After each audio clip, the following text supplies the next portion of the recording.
ভিডিওটাকে দেখেন, কতক্ষণ ধরে ওয়েট করতেছি, সন্ধ্যা হয়ে গেল, আমার তো আর তর্স হইছে না খেলানোর জন্য। দোকানে অনেক ঘোরাঘুরি করলাম কিন্তু কোথাও লুডো পেলাম না। দিয়ে ভিডিও বানাক আর যেটা দিয়েই ভিডিও বানাক, ভিডিও তো হইছে। এই ভিডিওটা এই সোশ্যাল মিডিয়াতে কিন্তু এই 5 বছরের বাচ্চার থেকে শুরু করে 80 বছরের লোক পর্যন্ত আছে, বাবা মা আছে, দাদা দাদি আছে, ছোট ভাই বোন আছে, সবাই কিন্তু এই ভিডিওটা দেখে।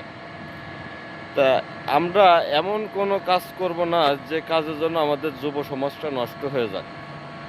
আমরা এমন কোনো কাজ দেখাবো না যে কাজের জন্য আমাদের ছোট ভাই বোনরা নষ্ট হয়ে যাক, খারাপ পথে চলে যাক।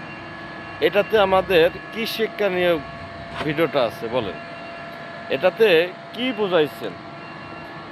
আপনার কাছে এই ভিডিওটা যদি আপনার কাছে যায়, তাহলে আপনার কাছে আমার একটাই অনুরোধ থাকবে যে ভাই, এআই দিয়ে অনেক ধরনের ভিডিও বানানো যায়, কিন্তু এই ধরনের নোংরামি ভিডিও আর বানায়েন না। অনেক ধরনের ভিডিও বানানো যায়।